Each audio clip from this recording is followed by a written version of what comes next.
Hello student, Kota science hub channel आप सभी का हार्दिक स्वागत करता है। This is Prabha Verma, your biology teacher here. So student, board exam आपके आने वाले हैं और उन्हीं नीड्स को ध्यान में रखते हुए आज हम अपनी वीडियो में +2 क्लास का बायोलॉजी का एक बहुत ही इंपॉर्टेंट प्रैक्टिस सेट जो है आज हम डिस्कस करेंगे सीबीएसई बोर्ड का। तो आप इस वीडियो को बहुत ध्यान से देखें क्योंकि बहुत ही सिलेक्टेड क्वेश्चन इस सैंपल पेपर में आपके रहने वाले हैं। उससे पहले आप चैनल को ज्यादा से ज्यादा लाइक शेयर सब्सक्राइब करिए और दूसरों से भी आप ज्यादा से ज्यादा सब्सक्राइब करवाएंगे। सो फर्स्ट क्वेश्चन आपकी स्क्रीन पे रहेगा।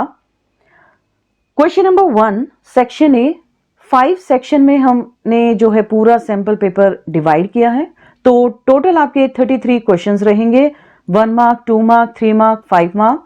जैसा कि मैं आपको हर वीडियोस में बताती भी हूं कि आपके एमसीक्यूज भी इंपॉर्टेंट है, 1 वर्ड भी इंपॉर्टेंट है, असर्शन रीजन है, केस स्टडी है, या आपके कुछ लॉजिकल क्वेश्चंस भी होंगे या डायग्रामेटिक क्वेश्चंस है। तो वो सब कुछ आपको इस वाले सैंपल पेपर में मिलने वाला है। तो आज का सेशन हमारा बड़ा इंपॉर्टेंट है, तो ध्यान से आप देखते रहिएगा। Question number 1 section A. During the production of yogurt and cheese the mixture undergoes a pH change. This change in pH is brought about why. तो 4 ऑप्शन आपको जैसे नजर आ रहे हैं।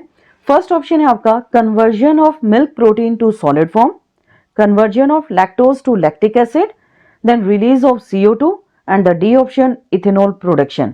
तो आप देखें, पहले समझें इसको, इंपॉर्टेंट है ये क्वेश्चन आपका, जो कि माइक्रोब्स इन ह्यूमन वेलफेयर से जो आपका चैप्टर है वहां से ये क्वेश्चन बना हुआ है।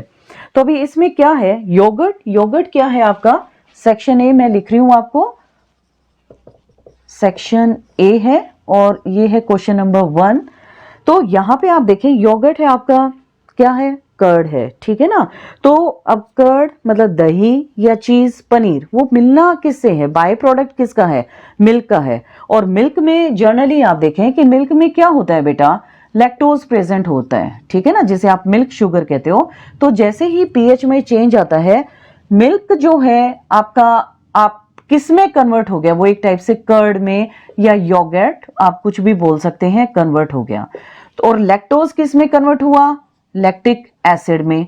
अब आप ये भी देखें कि ये लैक्टिक एसिड में कन्वर्ट किसने किया, LAB, that means lactic acid bacteria ने कन्वर्ट किया। अब दोनों में अगर आप पीएच देखें तो यहां पे पीएच कुछ और है, और जैसे ही ये एसिड है तो आपका ऑब्वियसली पीएच यहां पे आप नियर अबाउट 5 to 6 के नियर अबाउट बोल सकते हैं। तो आंसर क्या आपको नजर आ रहा है यहां पे कि लैक्टोज लैक्टिक एसिड में कन्वर्ट हो गया। इसका मतलब आपका बी ऑप्शन रहेगा, जहां पे लैक्टोज लैक्टिक एसिड में कन्वर्ट होगा। लैक्टोज जो है वो लैक्टिक एसिड में कन्वर्ट होगा। जब भी आप एमसीक्यू को अटेम्प्ट करें, आप अपने ऑप्शन के साथ अपना आंसर जो है क्लैरिफाई करके लिखें। क्वेश्चन नंबर 2 आपकी स्क्रीन पे है। During transcription holo enzyme RNA polymerase binds to DNA sequence which form a saddle-like structure. At this point, the sequence to which the enzyme binds it. अब genetics है, genetic आपको ध्यान से पढ़नी है, अदरवाइज वैसे तो बड़ा सिंपल सा क्वेश्चन है ये। अभी इसमें हम क्या देख रहे हैं कि RNA पॉलीमरेज बाइंड हो रहा है DNA से। तो इसका मतलब कौन सा प्रोसेस लग रहा है यहाँ पे, ट्रांसक्रिप्शन जो है प्रोसेस ये आपका लगेगा, ठीक है ना, क्योंकि DNA से क्या बनने जा रहा है आपका RNA, बेसिकली mRNA मैं बोलना चाहूंगी। अब आपको पता है कि जब DNA से mRNA बन रहा है तो उसके लिए एंजाइम भी कौन सा यूज हो रहा है, RNA पॉलीमरेज। तो ये RNA पॉलीमरेज यूकैरियोट के केस में अगर आप देखते हैं तो यहाँ पे देखो आपको 4 ऑप्शन दिख रहे हैं। TA बॉक्स, जिसे हम टाटा बॉक्स भी कहते हैं या प्रिबनाउ बॉक्स भी बोला जाता है after the name of the scientist. GCT box, मुझे नहीं लगता ऐसा कुछ पढ़ा है हमने। CAAT box, cat box, and AAAT box, ऐसा भी कुछ नहीं पढ़ा। तो जब भी आप अपना टॉपिक पढ़ते हैं तो उसमें आपने टाटा बॉक्स पढ़ा है स्पेशली।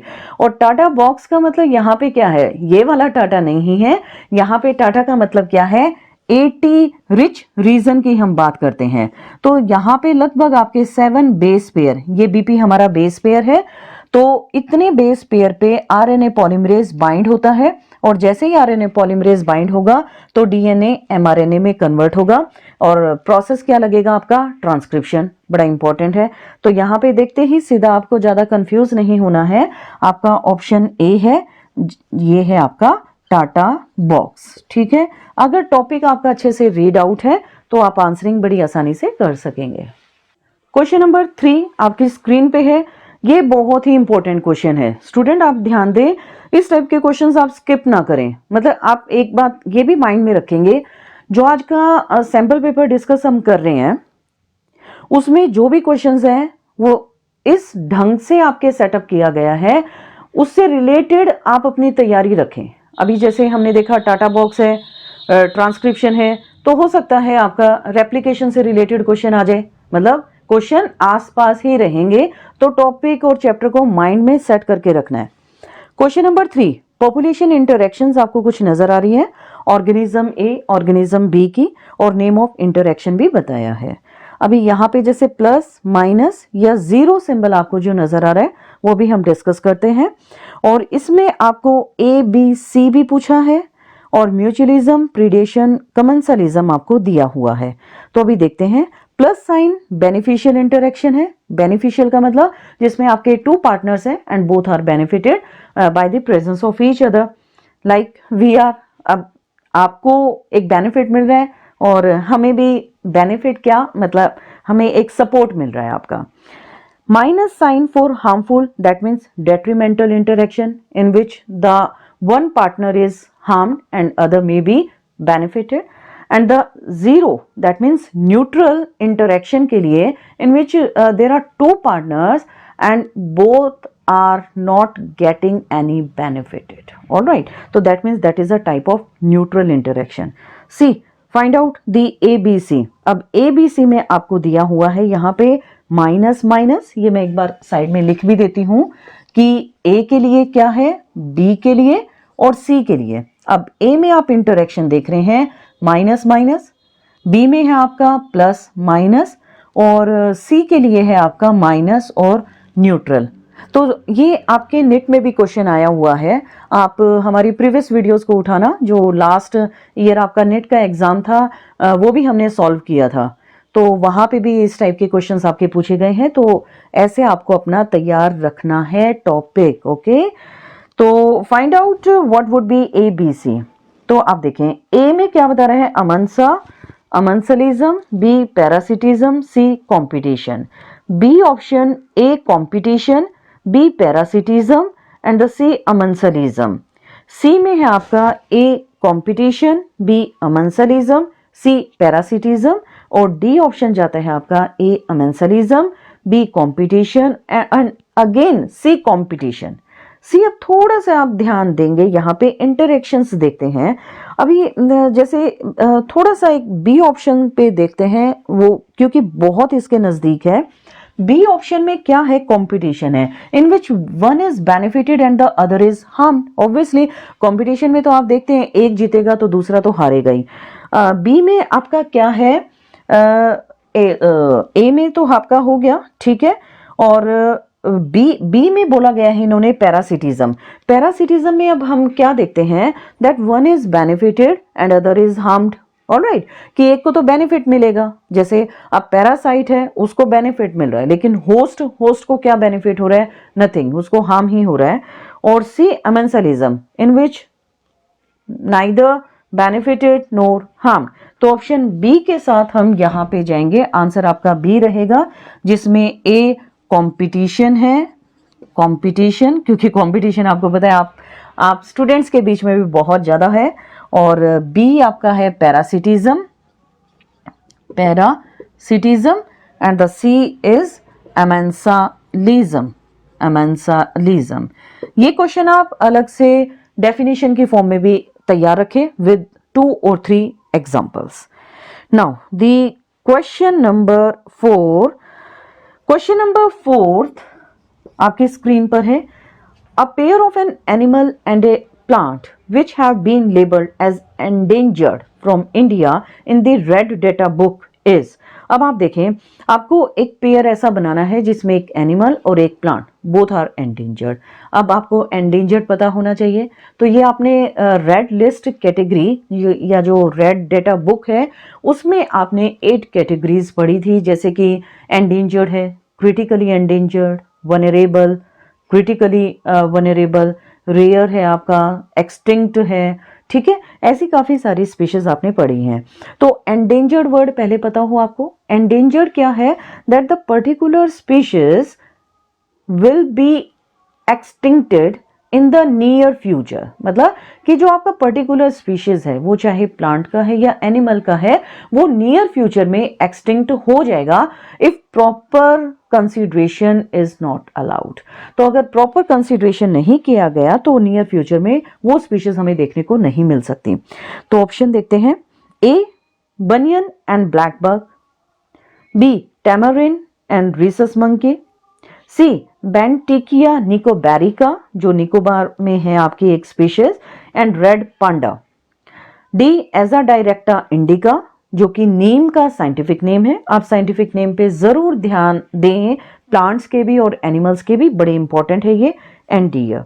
तो देखो स्टूडेंट, अब आपको क्या करना है, अगर आपको लगता है कि ऑप्शन नहीं याद आ रहा है, कोई बात नहीं, आप चैप्टर पर आओ, चैप्टर के बाद टॉपिक पे बाद जैसे ही आप थोड़े सा उन लाइंस को, पैराग्राफ को आप इमेजिन करोगे, कहीं ना कहीं कोई ऐसा वर्ड आपको टिक करेगा, तो सी ऑप्शन आपको टिक करेगा। आप अपने बुक्स में भी फाइंड आउट करना, आपको आसानी से मिलेगा।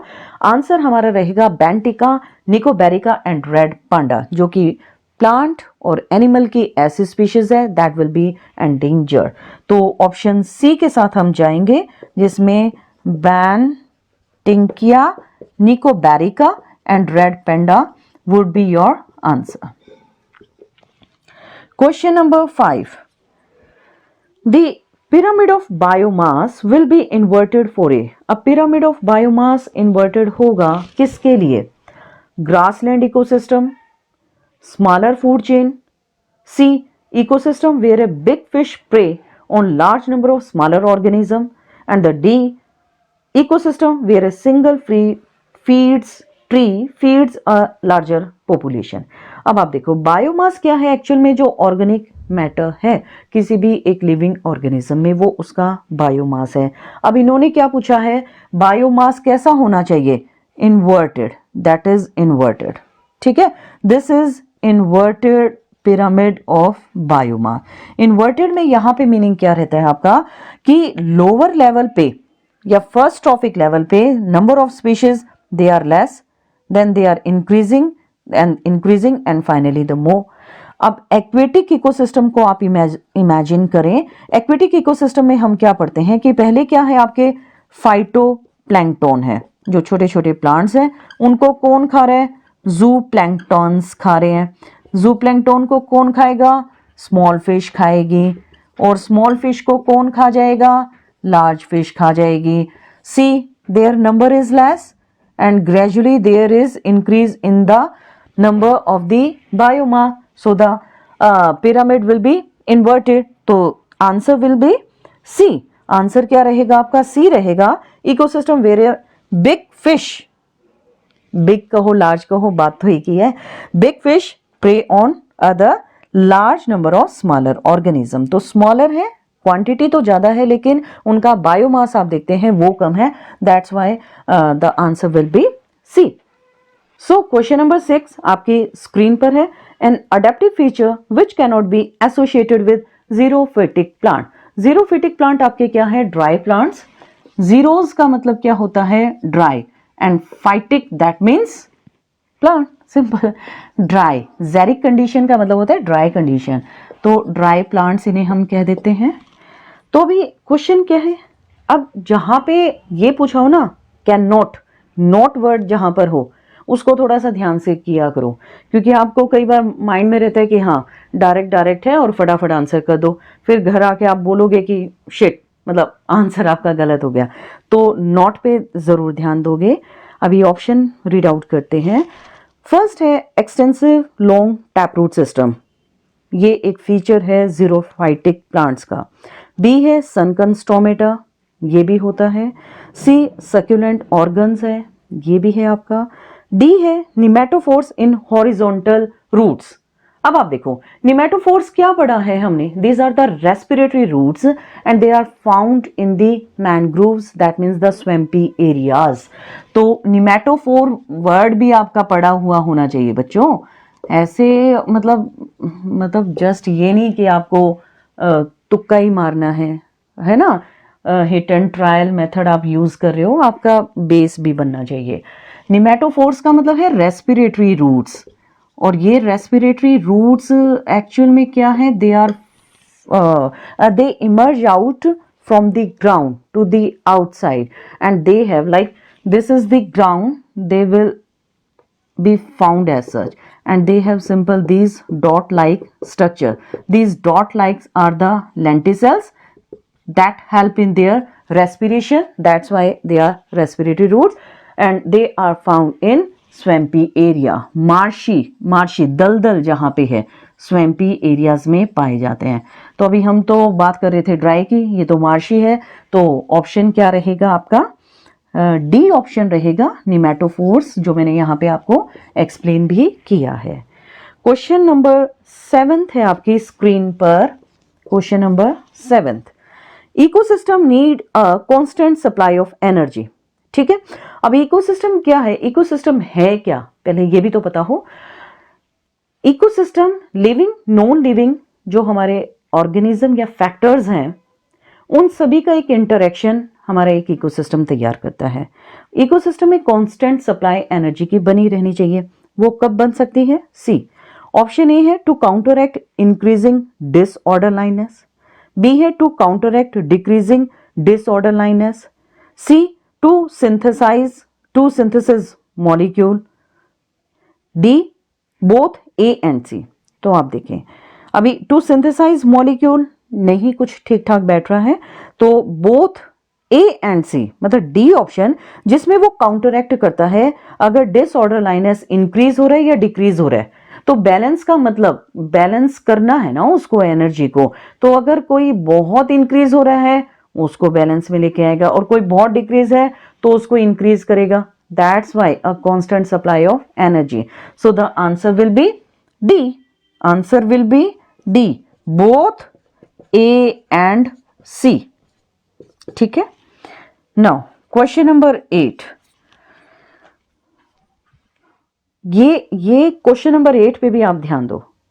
ये आपके जो है इन्वायरमेंटल पॉल्यूशन से रिलेटेड है। ठीक है, इस टाइप के क्वेश्चंस भी जो है थोड़ा सा मतलब इंपॉर्टेंस रखते हैं, क्योंकि वहां पे आपको थोड़ी रैशनल थिंकिंग रखनी पड़ती है। क्वेश्चन नंबर 8 आपकी स्क्रीन पे, the table below depicts the level of oxygen, number of aquatic plant and fishes and the level of organic matter in the rivers PQRS flowing across 4 towns. The water from which river is most polluted and requires urgent treatment. तो आप देखो obviously urgent treatment किसको जरूरत है, जो highly polluted है। अगर जो चीज साफ है तो वो ठीक है, उसको हम टाइमली मतलब कुछ टाइम के बाद भी उसको क्लीनिंग उसकी हो सकती है। लेकिन हाईली पॉल्यूटेड रिवर्स के लिए आप देखते हैं कुछ एक्शन प्लान्स भी तैयार किए जाते हैं, जैसे कि YAP है, गैप है, Ganga action plan, Yamuna action plan. ठीक है, ये गैप ये मतलब ये फुल फॉर्म भी आपको आनी चाहिए, गंगा एक्शन प्लान, या ऐसे ही आपका बनेगा Yamuna action plan, Sutlej action plan, ऐसी चीजें हैं। अब आप टेबल को देखते हैं, रिवर्स आपको 4 रिवर्स दी है PQRS, level of O2 high high low low, 2 में हाई है 2 में लो है। Aquatic plant 4 to 5 30 to 45, 4 to 5 30 to 45, fishes less than 10 less than 100 greater than 10 greater than 100, and the level of organic matter low high high लो। अब हर एक data को देखते हुए अब आप सबसे पहले ये देखें कि 2 ऑप्शन तो आप बिल्कुल खत्म ही कर दो, क्योंकि जहां पे ऑक्सीजन लेवल अच्छा है वहां पे अर्जेंट नीड नहीं है, तो 2 ऑप्शन तो आपके हट गए हैं। अब आप करोगे अक्कड़ बक्कड़। उसमें क्या करना है आपको कि अब आप R और S रिवर पर जाओगे जिसमें ऑक्सीजन का लेवल कम है। अब आप एक्वेटिक प्लांट्स देखें कि S में तो ठीक ठाक है लेकिन R में कम है। अब जब कुछ ऐसा है और लेवल ऑफ ऑर्गेनिक मैटर भी ज्यादा है, अब आपको ये पता है कि अगर लेवल ऑफ ऑर्गेनिक मैटर ज्यादा होगा तो क्या होगा, वहां पे आपका एसरलेटेड यूट्रोफिकेशन होगा, एसरलेटेड यूट्रोफिकेशन, जिसकी वजह से क्या होगा, ऑर्गेनिक मैटर ज्यादा होगा। ऑर्गेनिक मैटर ज्यादा होने की वजह से there will be more supply of organic matter and that help algae to divide tremendously. So it will form algal bloom. This algal bloom will suffocate the river. As a result, there will be more death of plants and animals, aquatic plants and animal. All right. So it will also cut off the supply of the sunlight. As a result, no more oxygen will be provided to the aquatic plants and animal. So in that particular case, the answer will be C. Answer आपका सी रहेगा। ध्यान दें, बड़ा important question था ये, जिसमें are ये लो है आपका ऑक्सीजन और aquatic plant fishes greater than 10 and the level of organic matter will be high there. So question number 9 आपकी स्क्रीन पे है। Genes inserted in transgenic animal and their effects are given below, which of them is correct. अब correct पूछा है तो ये भी ध्यान दो, कभी नोट ही याद रखोगे। तो देखो, अभी टेबल हमें मिली हुई है, ट्रांसजेनिक एनिमल, जीन इंसर्टेड और इनके इफेक्ट या बेनिफिट दिखाया है। ए में है sheep, genes inserted, anti haemophilic factor 9, अभी इफेक्ट है high yield of milk. B goat, TPA gene, easy extraction of TPA rich milk, treat coronary thrombosis. C cows, gamma 1 antitrypsin produce milk with AAT1 treat emphysema. Emphysema में एक type से थोड़ा suffocation सा रहता है, oxygen का full supply नहीं मिल पाता। And the D pigs HGH human growth hormone gene, linear pock, ठीक है, पॉक जो है पिग का जो फ्लैश है उसके लिए बोला जाता है। अब देखें आप यहाँ पे ट्रांसजेनिक एनिमल वाला टॉपिक भी आपका इंपॉर्टेंट रहा है और फर्स्ट ट्रांसजेनिक काउ के लिए भी पूछा जाता है, रोजी उसका आंसर रहेगा। ये मैंने थोड़ा एक्स्ट्रा में बता दिया आपको। तो 9th में अब आप थोड़ा सा ध्यान देते हुए आप देखें कि जो बी ऑप्शन है वो थोड़ा ज्यादा पॉजिटिव लग रहा है। कैसे लग रहा है, और ये आपने पढ़ा भी हुआ है। ऑप्शन बी गोट, अब गोट में क्या है, ट्रांसजेनिक एनिमल्स में क्या किया गया, TPA, ठीक है, एक blood clot dissolving gene. TPA क्या है, टिश्यू प्लाज्मिनोजन एक्टिवेटर, ठीक है ना, एक्टिवेटर ये फुल फॉर्म है। इसके अंदर एक ब्लड क्लॉटिंग डिसॉल्विंग जीन को इंसर्ट किया गया। ऑलराइट, मतलब जो ब्लड क्लॉट को आसानी से डिसॉल्व कर देगा, और ये ही जीन हाई मिल्क प्रोडक्शन भी करवाता है, और जिसकी वजह से जो है इसका एक्सट्रैक्शन जो है टीपीए मतलब रिच मिल्क, उसका एक्सट्रैक्शन भी थोड़ा सा इजी है और ज़्यादा एक्सपेंसिव भी नहीं है, और उसी के बेनिफिट हमें मिलता है कोरोनरी थ्रोम्बोसिस जैसी डिजीज को ट्रीट करने में, जिसमें ब्लड क्लॉटिंग हो जाती है या कहीं जो आर्टरीज हैं उनमें जो है आपका ब्लड मतलब थोड़ा गाढ़ा हो जाता है, तो उसको थोड़ा डिसॉल्व करने के लिए तो कुछ इस तरीके का ट्रीटमेंट यूज किया जाता है। तो ऑप्शन बी आपका आंसर रहेगा। क्वेश्चन नंबर 10th आपकी स्क्रीन पर है। Question number 10th,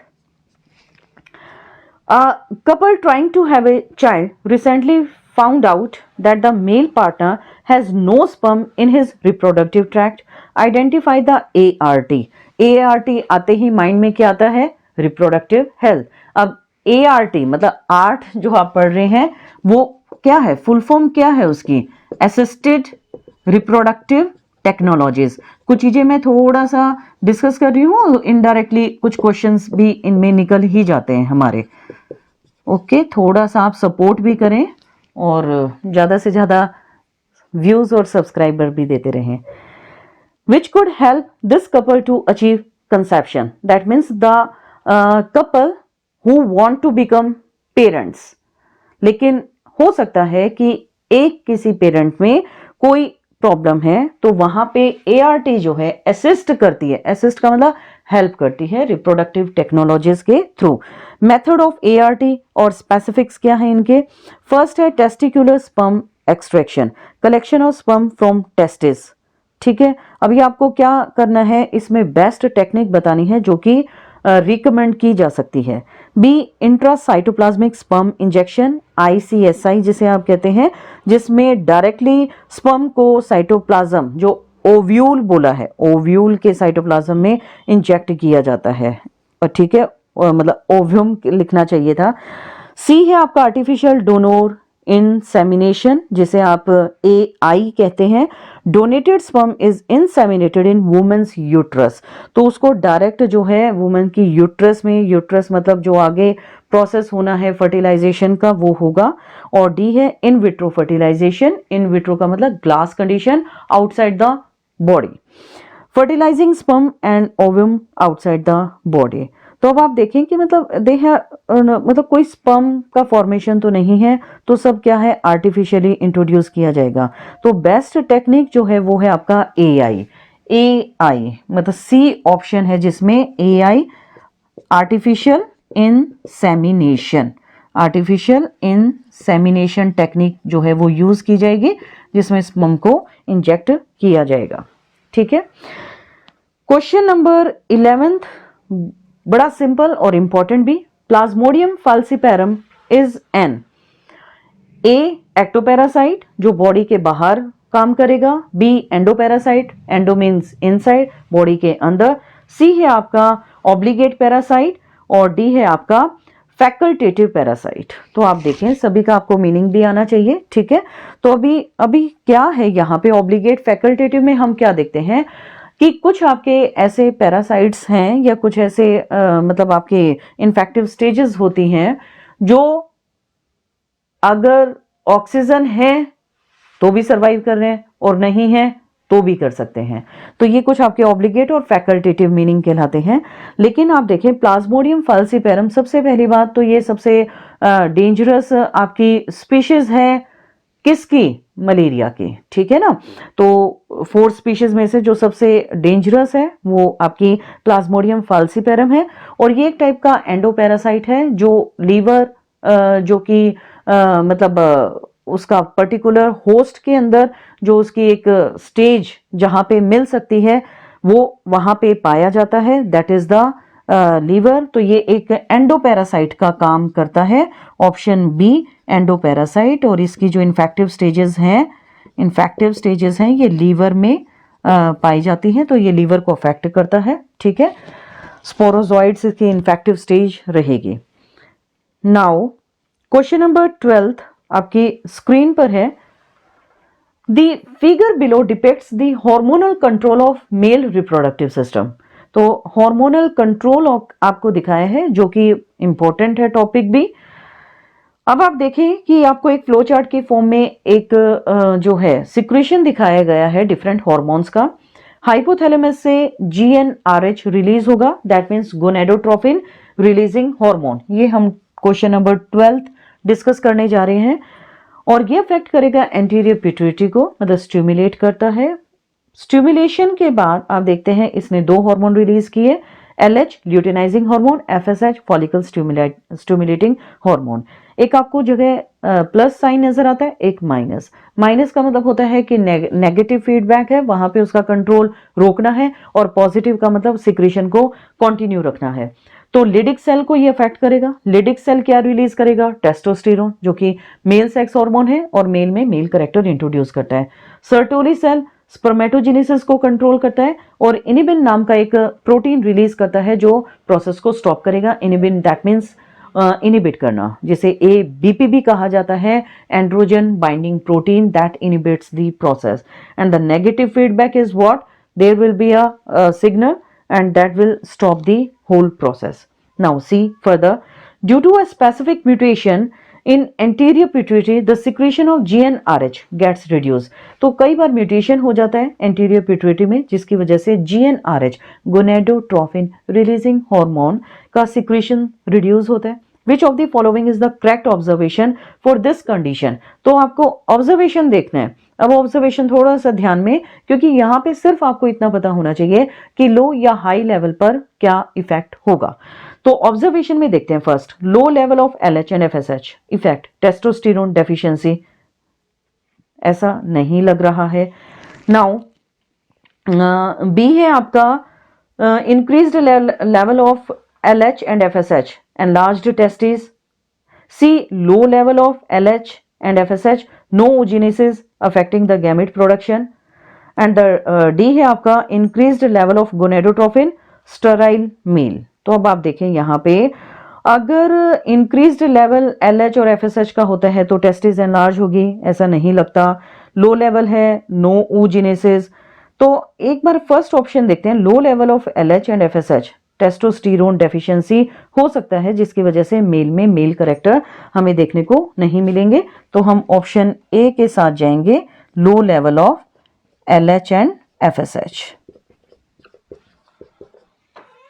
now 13 to 16 question जो हैं वो आपके असर्शन रीजन बेस्ड क्वेश्चंस हैं, जो जनरली हम अपनी वीडियोस में डिस्कस करते भी हैं और काफ़ी चैप्टर्स के हमने डिस्कस कर भी लिए हैं।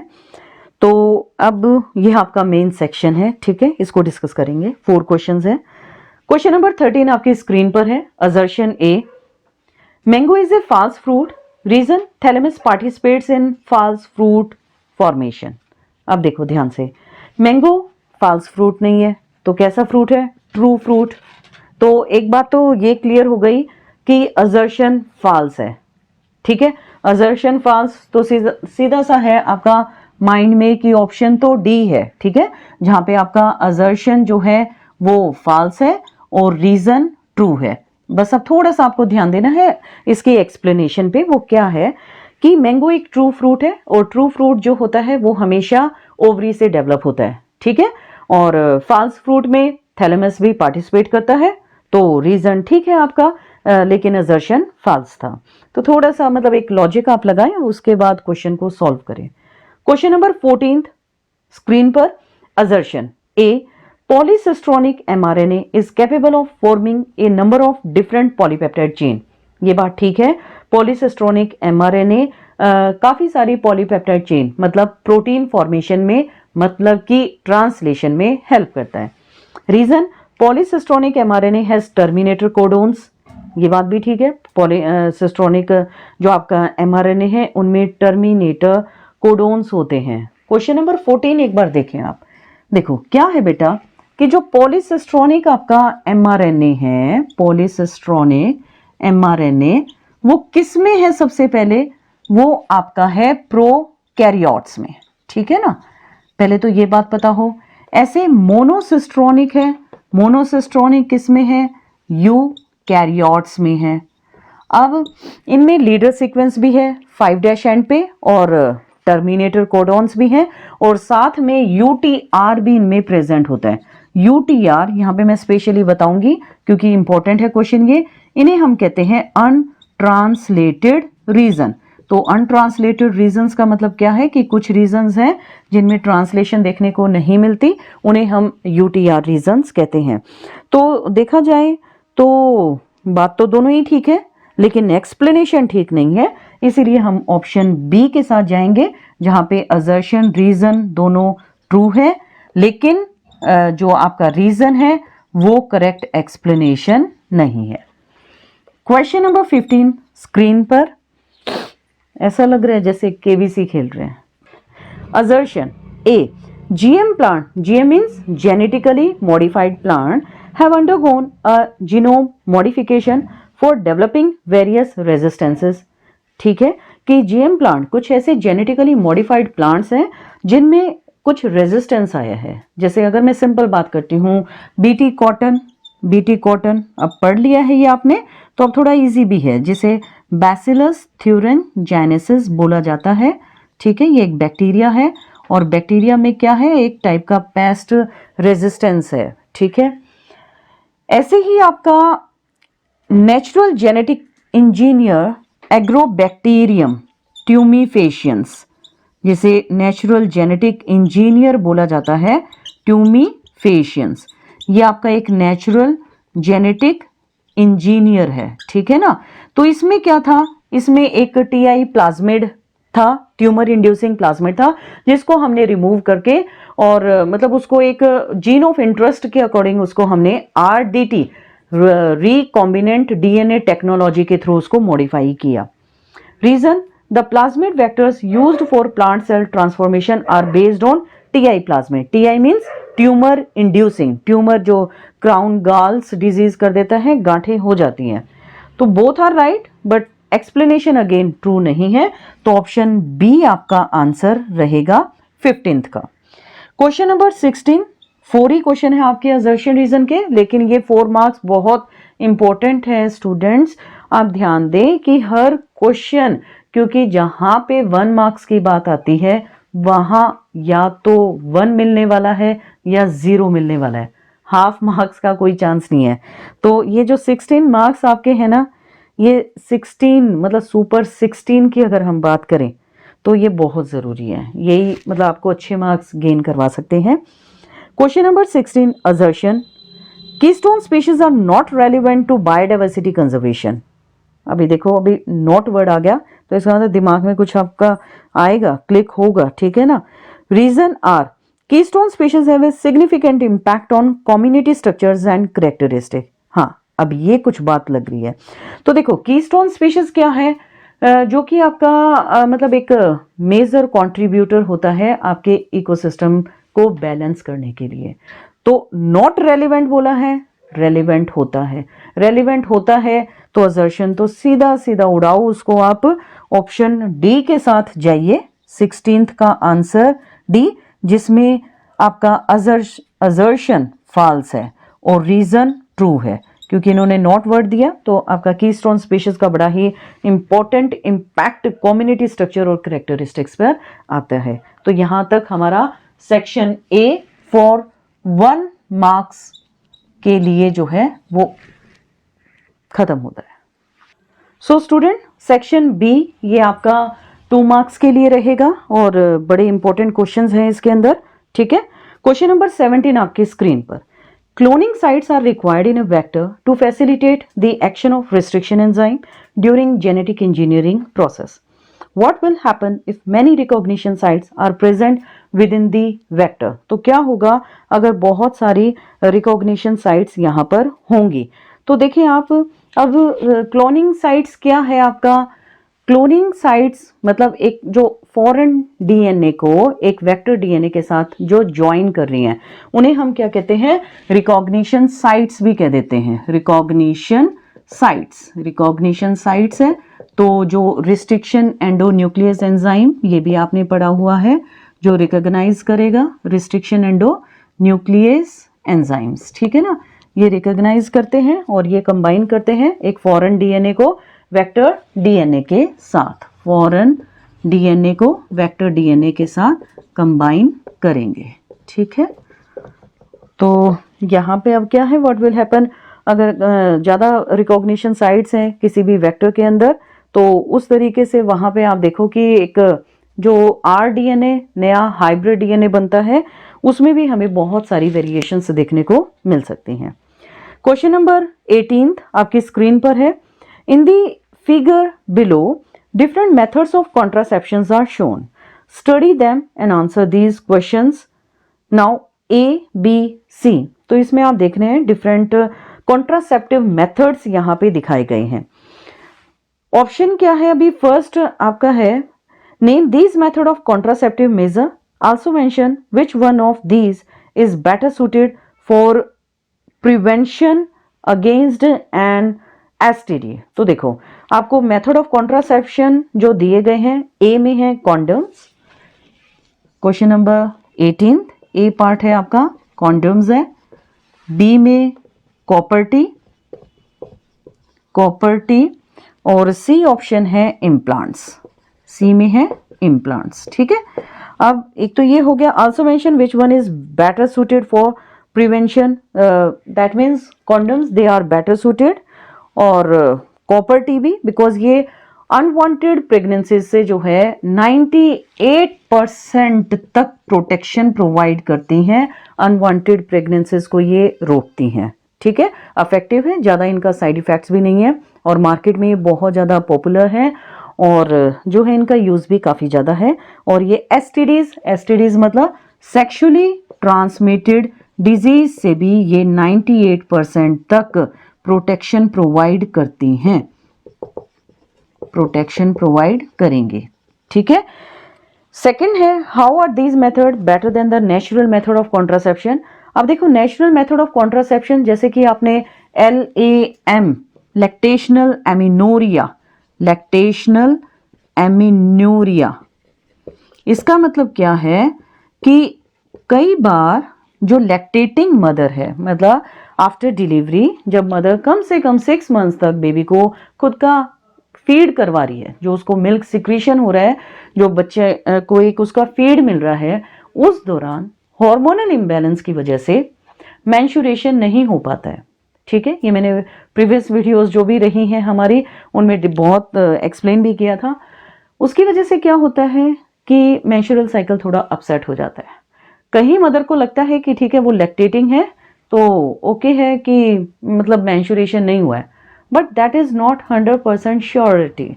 उस दौरान ऐसा भी हो सकता है कि प्रेगनेंसी हो लेकिन मदर को नहीं एहसास हुआ है। अब ये देखो ये होगी, ये है अनवांटेड प्रेगनेंसी।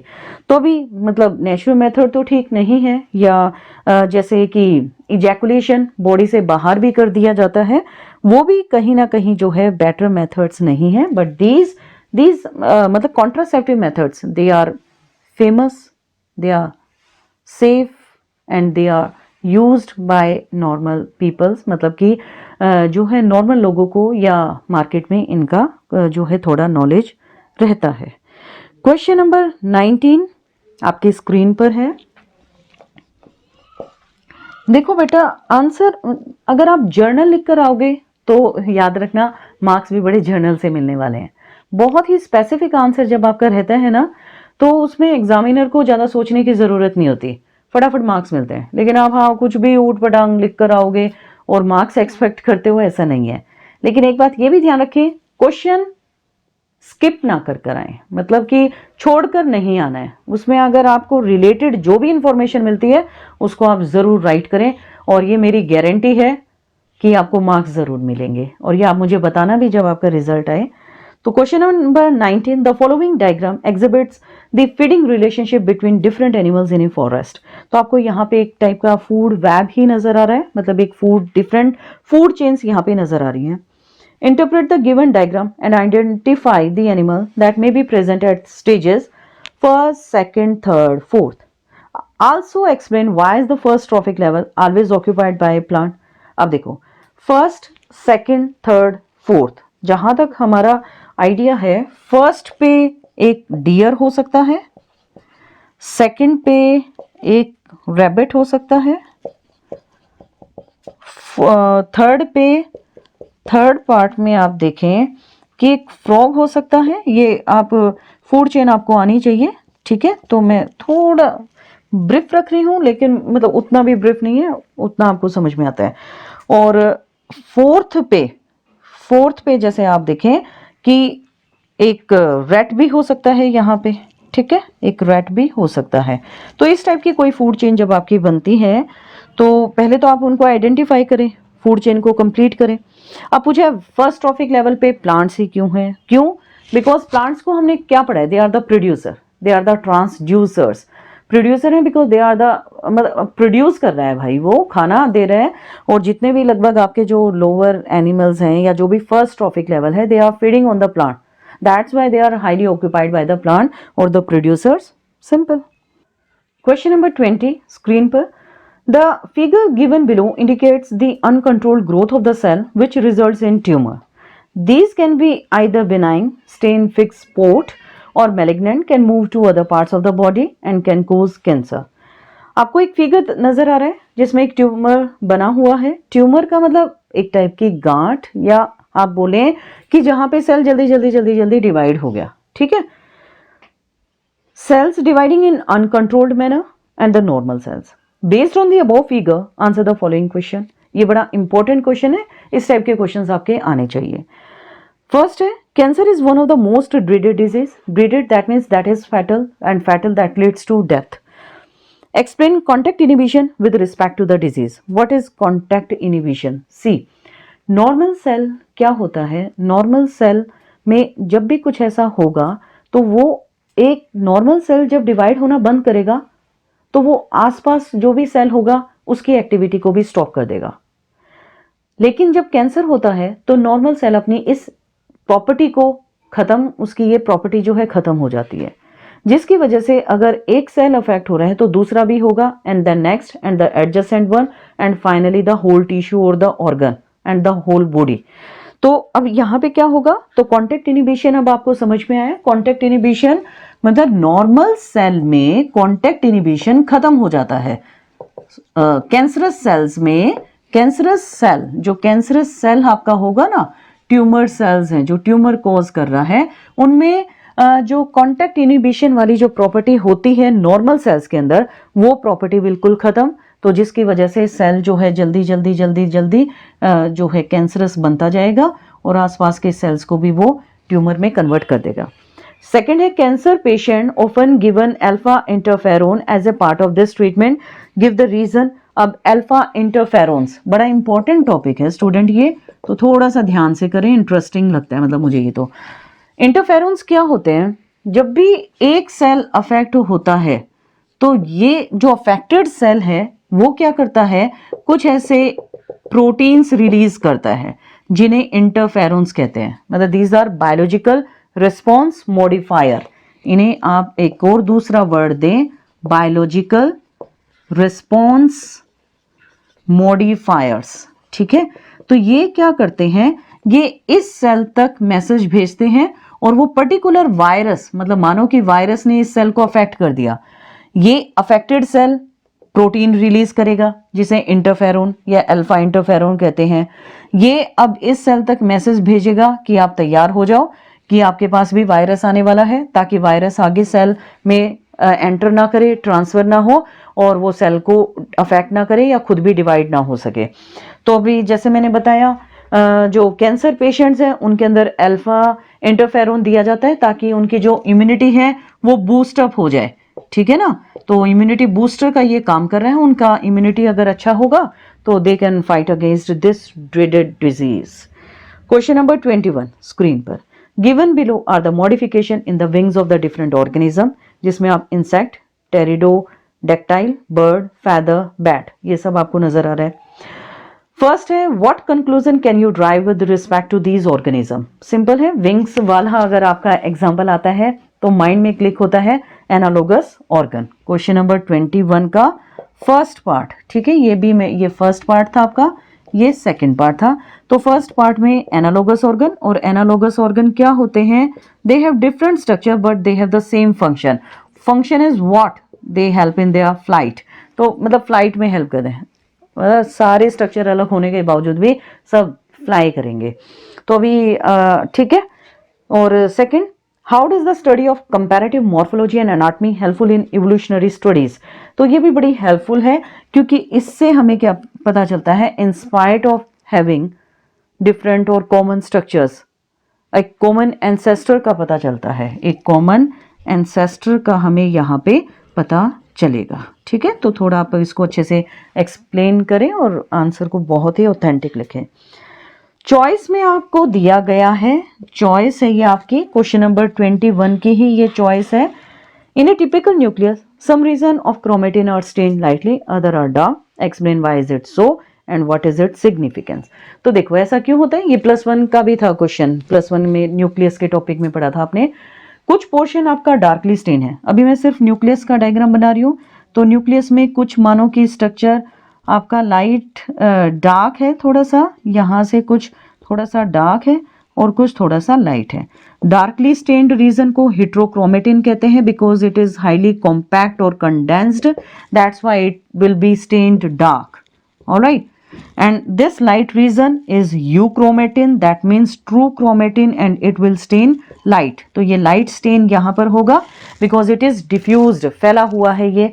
और तो यूक्रोमेटिन आपका ट्रांसक्रिप्शनली एक्टिव है, हेट्रोक्रोमेटिन ट्रांसक्रिप्शनली इनएक्टिव है। तो सेक्शन ए और बी हमारा डिस्कस होता है। सो सेक्शन सी 3 मार्क्स के लिए आपके ये क्वेश्चंस रहेंगे और 7 क्वेश्चंस को हम डिस्कस करेंगे। क्वेश्चन नंबर 22 स्क्रीन पर है। यहाँ पे आपको जो है 2 डायग्राम नजर आ रहे हैं with response to the above diagram of a tubectomy, B vasectomy, जिसमें ट्यूबेक्टोमी, चलो पहले मैं यही बताती हूँ क्या है। ट्यूबेक्टोमी में हम क्या देखते हैं स्टूडेंट, ट्यूबिक क्या है, fallopian tube, and tomy that means cutting. Fallopian tube और टोमी का मतलब क्या है, cutting, that means cutting of the fallopian tube. और ये आपका किस में होगा, फीमेल्स में। तो पहले तो ये भी आपको पता हो, कई बार कुछ बच्चे तो इसी में कंफ्यूज हो जाते हैं कि मेल में कौन सा और फीमेल में कौन सा है। वासेक्टोमी किस में रहेगा, जिसमें वास डिफरेंस, और वास डिफरेंस किस में है, मेल में। तो जहां पे वास डिफरेंस को कट किया जाता है। सो फर्स्ट पार्ट है why are these method known as contraception. अब देख, सबसे पहले आप ये भी देखें कि ये जो है आपका एक परमानेंट मेथड कहलाता है, ठीक है ना। वासेक्टोमी, ट्यूबेक्टोमी परमानेंट मेथड है। तो अब इनको जो है मेथड ऑफ कॉन्ट्रासेप्शन क्यों कहते हैं, because they prevent the fertilisation of the sperm with the egg. तो मतलब ये जो गैमेट्स का ट्रांसफर है उसको रोकते हैं, ब्लॉक करते हैं, इसी वजह से इनको कॉन्ट्रासेप्शन बोला जाता है। Second, why these method are generally not recommended to young couple. अब young couple that means they may become parents in near future. तो यंग कपल्स को जो है परमानेंट मेथड कभी भी रिकमेंड नहीं किया जाता, क्योंकि ये इरिवर्सिबल है, जो मैंने आपको पहले भी बताया। इरिवर्सिबल होने की वजह से in future they want baby, तो जो पार्ट जब कट कर दिए जाएंगे, इनको दोबारा से टाई अप करना थोड़ा मुश्किल हो सकता है, इसलिए रिकमेंड नहीं होगा। क्वेश्चन नंबर 23 स्क्रीन पर है। Question number 23, it is generally observed that children who had suffered from chickenpox in their childhood may not contract the same disease in their adulthood. Explain giving reason the basis of such immunity in an individual and name this kind of immunity. अब ये देखो, अब यहाँ पे क्या बोला गया है कि इस टाइप की इम्यूनिटी एक टाइप की एक्टिव इम्यूनिटी भी है। और क्या है कि जब भी किसी को चिकन पॉक्स होता है, जैसे आपने ये सुना होगा ना, स्मॉल पॉक्स, चिकन पॉक्स, छोटी माता, बड़ी माता, तो वो क्या चीज है, मतलब ये हमारी जर्नल लैंग्वेज में बोला जाता है। तो अगर किसी बच्चे को चाइल्डहुड में अगर ऐसी कोई डिजीज होती है, तो उसका जो पैथोजन होगा और हमारी बॉडी के अंदर ऐसी इम्यूनिटी क्रिएट होगी, और कुछ ऐसे मेमोरी सेल्स क्रिएट होते हैं, memory cells, through humoral HMIS, humoral immune response, ठीक है, जिसकी वजह से ये मेमोरी सेल्स जो है फर्स्ट एनकाउंटर होने के बाद मेमोरी सेल्स जब बनता है तो उनको याद रहता है कि ये पैथोजन कौन था। पैथोजन का मतलब चिकन पॉक्स किससे हुआ था। तो नियर फ्यूचर में जो है इनके अंदर इम्यूनिटी ऑलरेडी आ जाती है, मतलब एक टाइप की पैसिव इम्यूनिटी इनमें आ जाती है, जिसकी वजह से ये अपने एडल्टहुड में दोबारा से इस टाइप की डिजीज को कैच नहीं कर पाते। क्वेश्चन नंबर 24 आपकी स्क्रीन पर। In nature, living organisms such as animal, plant, microbe cannot live in isolation and therefore interact in various ways to form a biological community. Some example of these interaction include lichens, lion, deer and lice on human. First part है, why are herbivore considered similar to predator in the ecological context? Explain. अब देखो, herbivores that means that feed on autotroph. तो herbivore क्या है, एक type से plant eaters है। तो ये हर्बीवोर जो है किसके ऊपर फीड कर रहे हैं, प्लांट्स पे। तो देखा जाए तो ये क्या हो गया, एक टाइप का पैरासाइट हो गया, क्योंकि जर्नल जो इनका जो भी खाना रहेगा वो प्लांट ही रहेगा, क्योंकि ये हर्ब्स का मतलब है प्लांट, वोर्स का मतलब है ईटर या फीडर, ठीक है ना, फीडर या ईटर कुछ भी आप कह सकते हो। क्वेश्चन नंबर, ये फर्स्ट पार्ट है। सेकंड है इसका, lichen represent N intimate relationship between A fungus and photosynthetic alga और साइनोबैक्टीरिया। एक्सप्लेन। अब देखो, लाइकेन क्या है आपका? एसोसिएशन है। किसका है? एक एल्गल कंपोनेंट है और एक फंगल कंपोनेंट है। एल्गल आपका क्या है? फाइकोबायोन्ट, और फंगल क्या है? माइकोबायोन्ट। अब इसमें एल्गा क्या करता है? Alga can show photosynthesis, it can synthesise its own food. Fungus cannot synthesize, but fungus help in the solubilization of the minerals present in the soil or the nearby area. As a result, this alga provide food and the shelter, and the fungal partner help in the dissolving or solubilization of the minerals or organic matter. In that particular way, this type of interaction is called as mutualism. Mutualism in which there are two partners, both are inhabiting with each other and both are benefiting by the presence of each other, and they cannot live also without each other. That's why such type of relationship is mutualism. Question number 25 आपकी screen पर रहेगा. The graph given below shows the uses of pesticide on the BT crop and non-BT crop in 4 type of the farmland. Cotton bollworm were introduced in land wherein no pesticide was used. ठीक है, अब आपको एक ये graph दिखाई दे रहा है.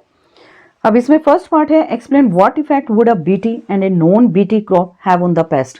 पहले बीटी क्या है? वैसे तो अभी मैंने थोड़ी देर पहले ही आपको समझाया है. फर्स्ट है आपका बीटी. बीटी क्या है? बैसिलस थ्यूरिनजाइनेसिस, जो कि एक बैक्टीरिया का साइंटिफिक नेम है, थ्यूरिनजाइनेसिस. ठीक है ना. तो ये बैसिलस थ्यूरिनजाइनेसिस ये क्या है? अभी ना एक तो बीटी क्रॉप बोला है, एक नॉन बीटी क्रॉप कहा है. बीटी में उस बैक्टीरिया का यूज किया जा रहा है. ये बीटी क्या करता है? एक क्राइजीन है, एक टॉक्सिन प्रोड्यूस करता है ये, और ये टॉक्सिन जैसे ही एक इंसेक्ट इसको इंजेस्ट करता है, ये उनके स्टमक की एपिथेलियम लाइनिंग में जाके वहां पे होल क्रिएट करता है. As a result the surrounding fluid will inrush into or inside the body or the epithelium, fine, and there will be a swelling of the midgut, and as a result the midgut will burst, and finally the death of the insect or the pest, whatever. In that particular case the pest will die and the crop will not be harmed. तो हमारी crop तो बच जाएगी, लेकिन जो insect है वो नहीं बच पाएगा. तो ठीक है, नॉन बीटी क्रॉप में क्या होगा? वहां पे पेस्ट आएगा, आसानी से उस क्रॉप को खाएगा, यील्ड कम हो जाएगी. तो ये तो था बीटी और नॉन बीटी. सेकेंड पार्ट में क्या पूछा है आपसे? Which of the below 4 farmland have successfully applied the concept of biotechnology to show better management practices and use of agrochemical. तो आप देखें जैसे फार्म लैंड 1, 2, 3, 4 आपको नजर आ रहे हैं. जो लैंड सेकंड है, फार्म लैंड सेकंड जो है, उसमें हम क्या देखते हैं कि यहाँ पे आपका मतलब बीटी क्रॉप यूज किया जा रहा है. तो जो पेस्टिसाइड का यूज किया गया है वो यहाँ पे कम है. ठीक है. क्वेश्चन नंबर 26 आपकी स्क्रीन पर. Highlight the structure of nucleosome and its importance in DNA packaging in eukaryote. Mention किया है यूकैरियोट. अगर प्रोकैरियोट का किया होता उसके अकॉर्डिंग आंसर करना है, यूकैरियोट का किया है तो उसके अकॉर्डिंग, और यूकैरियोट का थोड़ा सा आपका मैसी है, मतलब टॉपिक इंटरेस्टिंग बहुत है. तो न्यूक्लियोसोम मॉडल में क्या हम देखते हैं? न्यूक्लियोसोम मॉडल इसे आप कहोगे. ठीक है ना. तो यहाँ पे आपने पढ़ा है कि एक पूरा हिस्टोन ऑक्टामर रहेगा, एक पूरा हिस्टोन ऑक्टामर दिखाओगे. फिर ये आप देखते हैं डीएनए है, डीएनए में ये H1 आपका हिस्टोन है, और ये सारा एक हिस्टोन ऑक्टामर है, हिस्टोन ऑक्टामर, जिसमें आपका H2A, H2B, H3 और H4 2 ईच. इनके हर किसी के 2 हैं, 4 हैं, तो 4 दूनी 8, तो 8 का मतलब ऑक्टा. तो स्टोन ऑक्टामर है जिनके एंड्स को एक लिंकर मतलब आपका H1 हिस्टोन बाइंड अप करेगा. तो ये स्ट्रक्चर आपको कुछ इस तरीके से नजर आएगा. ठीक है. That mean beads on a string. तो ये क्रोमेटोसोम आपका यहाँ पे तैयार होता है. क्रोमेटोसोम तैयार होगा बीड्स ऑन ए स्ट्रिंग. तो ये बीड्स आपकी न्यूक्लियोसोम है, ये स्ट्रिंग आपका डीएनए है, ये लिंकर डीएनए है और न्यूक्लियोसोम दोनों मिलकर बना रहे हैं क्रोमेटोसोम। ये मैं लिख देती हूँ यहाँ पे, ये एनयू न्यूक्लियोसोम और ये है आपका लिंकर डीएनए, लिंकर डीएनए। तो both are collectively termed as chromatosome. और ये जो लिंकर डीएनए है इसके अंदर 200 बेस पेयर आपके यहाँ पे आ जाते हैं। फिर और थोड़ा आप डीप में जाओ तो ये हिस्टोन प्रोटीन है, तो प्रोटीन में बेसिक अमाइनो एसिड हैं, लाइसिन है, आर्जिनिन है। ऐसे करते हुए आप पूरा अच्छे से डायग्राम के साथ अपने क्वेश्चन को एक्सप्लेन करेंगे। क्वेश्चन नंबर 27 स्क्रीन पर है आपके। तो menstrual cycle begins from the first day of last period and end of the first day of the next. Normally the length of the menstrual cycle vary from person to person, but the average length of a cycle can be anywhere between 24 to 35 days. Part 1. Can you identify the days when the following processes are most likely to occur? A. Fertilization of gamete and the B. Implantation. इसके लिए सबसे पहले क्या चाहिए आपको? Menstrual cycle आपको detail में पता हो, ठीक है? वो आप वीडियोस हमारी देखिए, आपको डिटेल मिल जाएगी। तो फर्स्ट पॉइंट का जो ए पार्ट है, फर्टिलाइजेशन जो इन्होंने पूछा है, तो देखो मेंस्ट्रुअल साइकिल को फाइनली हमने 4 फेजेस में डिवाइड किया है। मेंस्ट्रुअल फेज है, प्रोलिफेरेटिव फेज है, देन आपका ovulatory phase and the last is the luteal phase, ठीक है? तो अभी फर्टिलाइजेशन कब है? अब फर्टिलाइजेशन कब होगा? जब ओव्यूलेशन होगा। अब ओव्यूलेशन कब हो रहा है? 14th डे को, जिसमें एग आपका सेकेंडरी oocyte स्टेज में रिलीज होता है। तो आप नियर अबाउट माने कि 14 से 20 डेज का जो टाइम पीरियड है ना बीच का, वो ओव्यूलेटरी पीरियड है। ओव्यूलेटरी का मतलब फर्टिलिटी पीरियड, जिसमें फर्टिलाइजेशन होने के जो हैं 80% चांसेस हैं।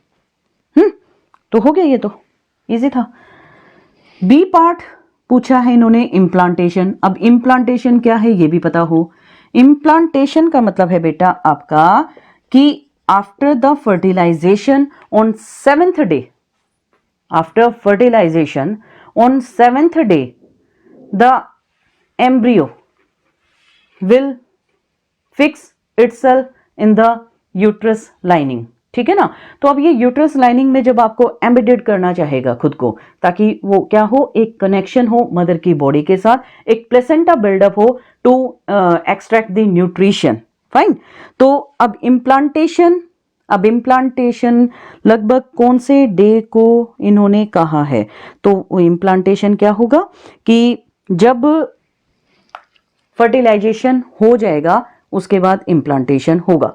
तो इम्प्लांटेशन जैसे अगर हम इस टाइम पीरियड में देखते हैं तो लास्ट के जैसे 20 से 25 या 27-8 डेज, लगभग इतने टाइम पीरियड तक इम्प्लांटेशन हो जाना चाहिए। सेकंड पार्ट है इसका, what changes will occur in the endometrium between days 5 and 25 of the menstrual cycle. Relate the hormone associated with these changes. Also mention what would be the most likely consequence if the progesterone is lacking in an adult woman. अब देखो changes क्या क्या होंगे। अब endometrium क्या था? That is the inner most lining of the uterus, क्योंकि uterus में आपने 3 लाइनिंग्स पढ़ी हैं। पेरीमेट्रियम है जो आउटर लाइनिंग है, myometrium and then endometrium. This is the innermost lining of the uterus. It must be thickened to support the weight of a fetus or a baby. तो अभी hormonal changes हैं। यहाँ पे hormonal changes हम क्या देखते हैं? एस्ट्रोजन का लेवल है, ल्यूटिनाइजिंग हार्मोन है, फॉलिकल स्टिमुलेटिंग हार्मोन, ये ना लिया, प्रोजेस्टेरोन हार्मोन जो है वो यहाँ पे उनका लेवल ढंग से मेंटेन होना चाहिए। अगर प्रोजेस्टेरोन नहीं होगा तो एंडोमेट्रियम लाइनिंग थिन हो जाएगी, थिन, और थिनिंग की वजह से क्या होगा, ये यूट्रस वीक होगा, परफोरेटेड होगा, which cannot carry the weight of a growing fetus, ठीक है? तो एबॉर्शन के चांसेस या मिसकैरेज के जो चांसेस हैं वो बढ़ जाते हैं क्योंकि एंडोमेट्रियम लाइनिंग थिन हो जाती है। तो इसमें चेंजेस आते हैं जैसे जैसे मेंस्ट्रुअल साइकिल के डेज अफेक्ट होते हैं, दोबारा से ये थिकेंड होता है, यहाँ पे फिर से ब्लड सप्लाई, म्यूकस, वाटर का सिक्रीशन राइज होता है और अगेन मेंस्ट्रुएशन होगा। चॉइस मिली है आपको, बहुत अच्छी बात है। अगर आपको ऐसा क्वेश्चन अटेम्प्ट नहीं करना तो आप 27 की चॉइस आपको दी जा रही है जो कि स्क्रीन पर है। Pollen, a mass of microspore in a seed plant, appear usually as a fine dust. These are produced by the anther of the stamen in flowers. Pollen consists of one or more vegetative cells and a reproductive cell. They have high generating power, thus can remain active for longer time. First part, how the pollen grain can remain active for longer period. तो first part में आप देखें pollen grains लंबे time तक भी active हैं। क्यों हैं? क्योंकि इनकी एग्जाइन जो है वो स्पोरोपोलेनिन नाम के एक पिगमेंट से बना हुआ है जो इनका एग्जाइन बनाता है। तो ये क्या है? एक येलो स्टिकी पिगमेंट है जो कि हाईली रेसिस्टेंट है और जल्दी से ये किसी एंजाइम से भी ब्रेक डाउन नहीं होता। So the pollen grain can remain active और fresh for a longer time. Second part है The outer layer of pollen grain is discontinuous. Explain why. अब pollen grain कैसा है? मानो कि ये आपका एक pollen grain है, ठीक है। तो pollen grain में आप देख रहे हैं यहाँ पे कुछ जर्म पोर्स हैं और अगर ये ही elongated होते, अगर ये चीज आपकी कुछ ऐसे होती तो तब इस केस में आप इन्हें जर्मिनल फोरोज कहोगे। तो ये रेटिकुलेटेड है, कहीं कहीं इसमें फर्केशंस है, रेटिकुलेशंस हैं, एक्साइन है और ये एक्साइन क्या है? स्पाइनी है और इंटाइन स्मूथ है, ये स्पाइनी है। तो ऐसा सब होने की वजह से आउटर लेयर आपका डिसकंटिन्यूअस है। थर्ड है यहाँ पे, मैं इसको यहाँ लिख देती हूँ, स्पेस थोड़ा कम रह गया है। How are pollen banks useful? Pollen banks are highly useful because क्या? बिकॉज मतलब पोलन बैंक्स में हमें क्या स्टोर करके रखना है? पोलन ग्रेन्स को, ठीक है ना। और ये एक टेक्निक है -196 डिग्री सेल्सियस जो कि लिक्विड नाइट्रोजन में इसे हम परफॉर्म करते हैं। टेक्निक को क्रायो प्रिजर्वेशन कहते हैं और इसकी और ज़्यादा बेहतर जानकारी के लिए आप हमारी रिसेंट में एक हमने लिक्विड नाइट्रोजन की एक शॉर्ट अपलोड की थी, उसे आप देखना और व्यूज़ भी बढ़ाना और सब्सक्राइब भी कर देना, ठीक है। तो पोलन बैंक्स में हमने इसी टेक्निक के साथ स्टोर करते हैं जिसको आप जब भी चाहें तब यूज़ कर सकते हैं। क्वेश्चन नंबर 28 लास्ट रहेगा, ये मैं आपको जर्नली बता रही हूँ। Explain the function of inducer, repressor and को रिप्रेसर इन एन ऑपरेन। तो ऑपरेन क्या है? ऑपरेशनल। तो ऑपरेटर जीन है, स्ट्रक्चरल जीन्स हैं, प्रोमोटर रीजन्स हैं जो डीएनए की एक सेगमेंट है जो फाइनली जीन एक्सप्रेशन की जो एक्टिविटी है उनको रेगुलेट करने के लिए होता है। तो इंड्यूसर में जैसे हमने पढ़ा था लैक्टोज, फिर वहाँ पे 3 एंजाइम है या स्ट्रक्चरल जीन है जो 3 एंजाइम्स को कंट्रोल करता है, ZYA, ठीक है। तो जिससे अलग अलग टाइप के आपके एंजाइम्स जो हैं सिंथेसाइज होंगे, permease, trans acetylase, beta galactosidase, तो जो लैक्टोज को ब्रेक डाउन करेगा। यहाँ तक सेक्शन सी फिनिश होता है। Now section D for 4 marks. बड़ा ही इंपॉर्टेंट सेक्शन है आपका क्योंकि ये केस स्टडी बेस्ड क्वेश्चन को डिस्कस करेंगे। क्वेश्चन आपकी स्क्रीन पर इंपॉर्टेंट है, जेनेटिक्स रिलेटेड है। Question number 29, study the inheritance chart for colour blindness in a couple where no history of this disease is present in the female partner. तो आप देखें आपको कोई क्रॉस दिया गया है, फिर फर्स्ट पार्ट में पूछ रहे हैं what is the probability of their grand children being colour blind in case, और A carrier daughter marries a normal man and the B carrier daughter marries a color blind man। तो आप देखें यहाँ पे क्रॉस आप बना के देखेंगे, जैसे भी एक नॉर्मल वुमेन और कलर ब्लाइंड मैन की बात की जा रही है, तो carries a daughter marriage a normal man, ठीक है। तो इस केसेस में आप क्रॉसेस बना बना के देखें कि अगर नॉर्मल मैन है दैट मीन्स XY और कैरियर डॉटर है तो कैरियर डॉटर में आप क्या देख रहे हैं? सिर्फ एक पर ही जो है यहाँ पे एक जीन रहेगा जो कलर ब्लाइंड शो करेगा, ठीक है।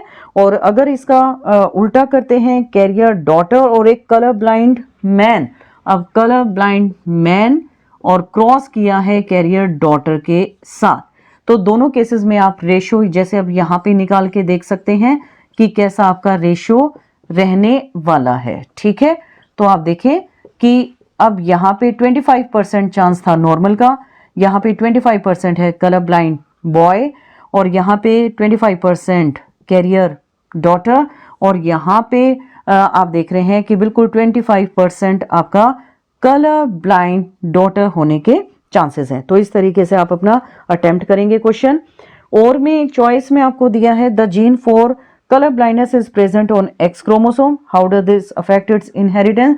अब एक्स क्रोमोसोम पर है, अब फीमेल में तो क्या रहेगा, सिर्फ अगर एक पर है तो वो कैरियर का काम करेगा, और मेल में अगर वो सिर्फ एक पर आता है तो भी वो क्या बन जाएगी, एक डिजीज यहाँ पे बनेगी। ठीक है, briefly explain another genetic disorder showing this similar trait. तो इसमें आप हीमोफीलिया के बारे में भी बता सकते हैं, जिसमें क्या है, मतलब ब्लीडर्स डिजीज भी कहते हैं, जिसकी वजह से अगर माइनर कट भी है the blood will not clot because there is absence of haemophilic factor, जिसकी वजह से blood will not clot easily. Now question number 30 screen पर एक आपको ग्राफ यहाँ पे शो हो रहा है, ठीक है, जिसमें एक इम्यून सिस्टम और एंटीजन एक्स दिखाया गया है। फर्स्ट है इसमें with reference to the above graph explain the response generated by our immune system at P. तो पी पर जो है आपका फर्स्ट पॉइंट का पी जो है वो एक आपका प्राइमरी इम्यून रिस्पॉन्स शो करेगा। ऐसे सेकंड में पूछा है क्यू पर, तो क्यू पे ये एक सेकेंडरी रिस्पॉन्स शो करेगा।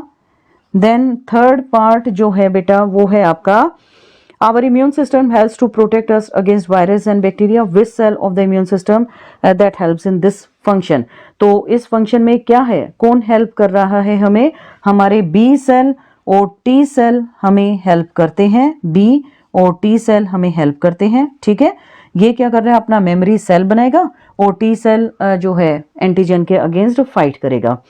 चॉइस में भी दिया है आपका our environment contains a huge range of pathogenic micro and toxic substances that challenge the host by very broad selection of pathogenic mechanism. It is not surprising therefore that the immune system uses a complex array of protective mechanism to control and control usually eliminate these organisms. Which general feature of the immune system is responsible for such target action? तो इसमें भी हम primary immune response और secondary immune response की ही बात करेंगे। तो case study based questions को आप थोड़ा सा ध्यान से करेंगे। सेक्शन ई 5 मार्क्स है, ये आपका लास्ट सेक्शन रहेगा जिसमें 3 क्वेश्चंस हैं। क्वेश्चन नंबर 31 स्क्रीन पर है, Matthew Meselson and Franklin Stahl experiment है, semi conservative mode of DNA replication को ये बताता है, जिसमें आपको डायग्राम भी दिखाई दे रहा है। ठीक है, तो इसमें आप मतलब पूरा अपना प्रोसेस जो है एक्सप्लेन कर दोगे भाई semi conservative mode of DNA replication क्या था और किस तरीके से जो इनमें आप देख भी रहे हैं कॉलम ए और कॉलम बी दिया गया है। तो कॉलम ए में जैसे फिनाइल एलेनिन है, बी में आपका जो जीन जिसको एनकोड करेगा जेनेटिक कोड क्या होगा, डी ऑप्शन ग्लूटामिक एसिड, सी में आपका ट्रिपल ए जी और ई में AGU या AGC, यहाँ पे आपके आंसर रहने वाले हैं। क्वेश्चन नंबर 32 आपके स्क्रीन पर है, biotechnologist created BT cotton bye inserting DNA. अब देखो बीटी कॉटन यहाँ पे इसी सिर्फ एक इस प्रैक्टिस सेट में भी 3-4 बार रिपीट हो रहा है, तो इसका मतलब टॉपिक इंपॉर्टेंट है और ये दोबारा से वही सब बातें हैं। 2 एडवांटेजेस आपको बताने हैं, मोड ऑफ एक्शन क्या रहेगा और क्या ये बेनिफिशियल इंसेक्ट को अफेक्ट करता है या नहीं करता है। तो आप सारा अपना बीटी, इसकी फुल फॉर्म, कौन से जीन्स हैं, क्राई जीन्स हैं, इंसेक्टिसाइडल प्रोटीन है, गवर्नमेंट ने इसको अप्रूवल दिया है जिसकी वजह से ये पंजाब और मालवा रीजन जैसे जो रीजन है वहाँ पे इस टाइप की जो क्रॉप है उसको ग्रो किया जा सकता है फॉर बेटर डेवलपमेंट, और ये आपके इकोसिस्टम को हार्म नहीं करता है। चॉइस में भी आप देख रहे हैं कि एक ग्राफ आपको मिला हुआ है यहाँ पे, ठीक है, और are you aware of the traits for which genetic modification is carried out in these crop plant। तो जेनेटिकली मॉडिफाइड प्लांट्स की बात की जा रही है यहाँ पे, और अगेन ये भी आपका इंपॉर्टेंट क्वेश्चन है क्योंकि आप देख रहे हो बार बार यहाँ पर आया हुआ है। ठीक है, तो इसको भी आप सॉल्व कर सकते हैं, तो गवर्नमेंट की ओर से इसमें अप्रूवल है। क्वेश्चन नंबर 33 स्क्रीन पर रहेगा आपके, question number 33, trace the development of embryo from fertilised ovum till its implantation. तो फर्टिलाइजेशन, फिर आप देखते हैं कि ये जो जाइगोट था उसमें क्लीवेज स्टार्ट हो जाता है। ठीक है, क्लीवेज स्टार्ट होना मतलब एक स्मॉलर ब्लास्टोमिया बनता है, एक लार्जर ब्लास्टोमिया बनता है, then morula stage, blastula, gastrula, gastrulation. तो ये सारा आपको क्लीवेज उसमें दिखाना है, ठीक है ना। तो अप टू गैस्ट्रूला, तो गैस्ट्रूला के बाद आप देखते हैं गैस्ट्रुलेशन होगा, जिसमें 3 प्राइमरी जर्म लेयर्स यहाँ पे बनती हैं, एक्टो, मीजो और एंडो। चॉइस में है seeds in general are the product of the fertilisation, लेकिन flowering plants they have mechanism to produce the seed. तो यहाँ पे एपोमिक्सिस जैसे टॉपिक रहे आपके, पॉली एम्ब्रियोनी, जो आप यहाँ पर एक्सप्लेन करेंगे, ठीक है, एग्जाम्पल के साथ। तो स्टूडेंट, आज की वीडियो में बस इतना ही तो नहीं कह सकती, क्योंकि बहुत ही ज़्यादा हमने किया है आज। 33 क्वेश्चन है आपके, चॉइस के साथ हमने इसको डिस्कस किया है। अगर आपको ऐसे ही मैराथन जो सेशन हमारे चाहिए, तो उसके लिए आप कमेंट में हमें बता सकते हैं कि कोई भी पर्टिकुलर टॉपिक है जहाँ पे आप अटक रहे हैं, या आपको थोड़ा सा सिंपल वे में चाहिए कि हाँ हम मैम अटेम्प्ट कर सकें ऐसे क्वेश्चंस भी, तो आप मुझे बताएंगे। और चैनल पे आप ज़्यादा से ज़्यादा व्यूज़ लेकर आइए और सब्सक्राइब करिए, पढ़ते रहिए, सुरक्षित रहिए। धन्यवाद।